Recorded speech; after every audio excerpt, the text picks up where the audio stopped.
Live from Fargo and serving you on TV, online, and on the go. This is Valley News Live at 5. Breaking news for you out of South Fargo. Police are still on scene right now in the 1400 block of 32nd Street South on a report of a shooting. Here's a picture of the scene. Toward the back of the picture, you can see some caution tape that has been set up by police. Someone living in the apartment complex told our reporter on scene that they heard a total of 5 gunshots, but police have not yet been able to say what exactly happened. Stick with Valley News Live for more information on this breaking story. A Fargo child care facility is being investigated by the state and may have its license revoked. Valley News Live learned that the North Dakota Department of Human Services gave notice to Lil Blooms Child Care and Preschool in the Osgood area. Valley News Team's crime and safety reporter Bailey Hurley joins us live in the studio now with more on this exclusive story. Bailey, what did you find out? Andrea, this is just part of the letter parents received from Lil Blooms Daycare in Osgood today, saying the Department of Human Services investigation all stems from a February 19th incident at the child care center. Another letter from Lil Blooms given to Valley News Live shows the incident DHS is referring to is when 2 preschool children got out of the building through a back door at the daycare and then got into a vacant, unlocked car. It's unclear how long the children were gone until staffers noticed, but I asked our storm team meteorologist to look back at what the weather was like that day, only to find out the high that day was 6 degrees. Now, a lawyer for Lil Blooms says neither of the young kids received any medical attention in that incident, adding that the daycare took immediate action, terminating the staff responsible. Since we broke this story earlier this afternoon, several former parents and employees of Lil Blooms reached out to us saying it's about time this daycare was investigated. One former parent going so far as to say the daycare, quote, is terrible and should be shut down. Now, a Lil Blooms lawyer tells me this whole situation is very tough for them, adding that safety has always been Lil Blooms' #1 priority. Also saying they're working very closely with DHS to resolve this and hopefully keep their daycare license. Andrea. All right. Thank you, Bailey. The owners of Lil Blooms plan to meet with parents tomorrow evening to answer any questions they may have. Stick with Valley News Live as we continue to investigate this story. A developing story this evening. Officials say a 7-year-old boy who suffered serious injuries in a 2-vehicle crash on Saturday night on 13th Avenue South and University Drive South in Fargo has now died. As of 8 Tuesday morning, 7-year-old Jason Devine has, quote, gone to be with Jesus. That's according to a GoFundMe page. The page also says Jason's organs will be donated. The GoFundMe page says Jason's 5-year-old brother, Brandon, continues to get better every day. The accident happened around 7:30 Saturday evening. 5-year-old Brandon Devine was removed from the vehicle by bystanders. His older brother, 7-year-old Jason Devine, was trapped in the back seat and freed by Fargo Fire.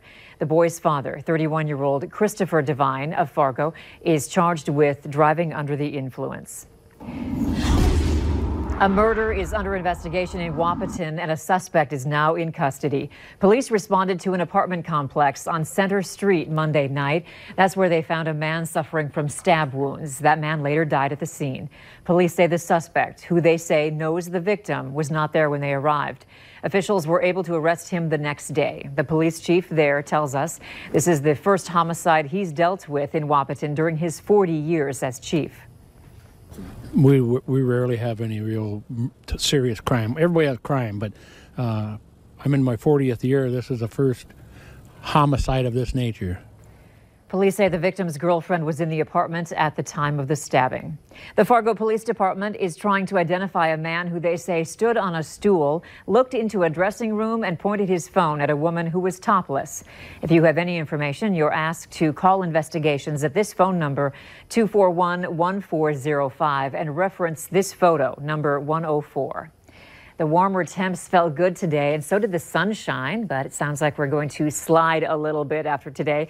Hutch, anything to watch out for this evening? Well, we are seeing some of the warmest temperatures of the day right now after breaking out of that low deck of clouds that lingered around throughout the better part of our day. High temperatures were warm out west, 50 to 55 for many in the central part of the Dakotas. Here in the valley, we managed to race into the mid-40s after a gray start to the day.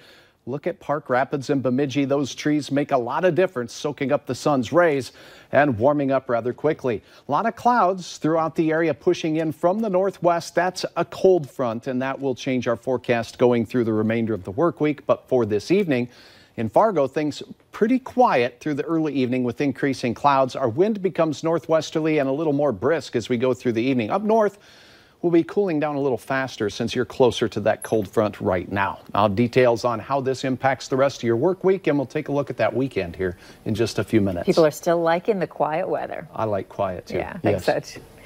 A warning tonight from Grand Forks Emergency Management. They're saying one of the biggest ways you can injure yourself during a flood is if you drive on flooded roads. Valley News Team's Maddie Jelseth found out how much damage you can do to your vehicle when you risk driving on a road with high water. Water like this might look shallow and calm, but it can be a lot deeper and stronger than you think. You don't know how fast it's flowing. You don't know where it's coming from. And oftentimes you don't know what's under it. That's why Grand Forks Emergency Management is urging you to turn around, don't drown. It's all about just being common sense. I mean, being common. If you feel that there could be some harm, get out of there. Make an alternate road. Kari Gell says 12 inches of fast-moving water can carry away a small car, and 18 to 24 inches can carry away most large SUVs, vans, and trucks. And that water can cause a lot of harm to your vehicle. Olson says if the water gets halfway up to your tire, you need to get out before damage occurs. Every vehicle's different. Height, trucks obviously better, but cars, a lot of these cars are low, and when you get that water level coming up to the floorboards and hitting the exhaust underneath, that's when you're just asking for trouble. He says wheel bearings, transmissions, electric issues, engines, and your exhaust are just a few things that could be damaged if you drive through flooded roads, costing you thousands of dollars to fix. It just depends on how severe it gets. He does say it's hard for customers to know if a car has water damage from being in a flood. So he recommends you to get a second opinion before buying a vehicle, because it could cost you more money down the road. In Grand Forks, Maddie Jelseth, Valley News Live. Officials with Grand Forks Emergency Management say driving through barricaded roads is a crime. Also, if there's a road that isn't barricaded but has water running across it, you should call 911 and report it. Then, they say, turn around and don't drive through it. The sandbagging effort in Moorhead has been underway as of 9 this morning. The city tells us a couple thousand were filled within a few hours. They're looking to fill around 15,000 a day for an overall total of 150,000 sandbags. The Public Works Director tells us houses that have been bought out over the past decade to make room for levees are a huge reason why the city needs a smaller number of sandbags for this flood fight. I've been here 5 years, but the work that's been done by the city of Moorhead for the last decade, in 2009 they were placing 2.5 million sandbags, and now we're down to 150,000. That's a significant accomplishment for the city. The city tells us it's looking for 50 to 60 volunteers at any given time. Volunteers can help out now through Saturday from 9 a.m. to 9 p.m. and on Sunday from noon to 9, and again Monday through Wednesday or until they meet their goal. The Moorhead Sandbag Operations Center is located at 1313 30th Avenue South. That's at Moorhead Public Schools Operations Center. For more information, head to our website, valleynewslive.com. And over at the Cass County Highway Department in West Fargo, sandbagging is also going on, but not for West Fargo itself. Cass County has a goal of 300,000 sandbags to help with the rural flooding in the county. Leaders say they hope to make about 25 to 30,000 a day, and volunteers are always needed. Yesterday we did a trial run with some of our own county staff, and then now today has been the first day, and things are going quite smoothly, and we're getting the kinks worked out and trying to run more efficiently. Just asking for volunteers to come in and give us a hand, and just looking to put up as many sandbags as we can. The sandbag filling will run from now through Friday, 9 a.m. to 8 p.m., Saturday, 8 to 7, and Sunday, noon until 7. The County Highway Department is located at 1201 Main Avenue West in West Fargo. Now that most of the sandbagging operations are open around the FM area, there is a higher need for help. So with all the talk about the need for volunteers, we decided to pitch in. Valley News Team's Lisa Vidot, Jordan Schreier, and Sydney Stuke took time to lend a helping hand today at Sandbag Central. Officials say they appreciate that and all the other help as they continue to work toward their goal. The Fargo Park District has announced plans to close 3 nature parks along the river in South Fargo beginning April 1st. Orchard Glen, Forest River, and Heritage Hills will close to allow for county levee construction. Cass County made this request in an effort to reduce traffic in the area during flood protection efforts. The nature parks will remain closed until flood levels subside. For more information, you can contact the Fargo Park District at 499-6060. Governor Doug Burgum and officials with emergency services spent the day touring certain parts of western North Dakota after flooding forced many people out of their homes. Ice jams on the Missouri and Yellowstone rivers caused the water levels to rise suddenly. The Red Cross is advising people to have an evacuation plan, an emergency kit, and to never drive across flooded roads.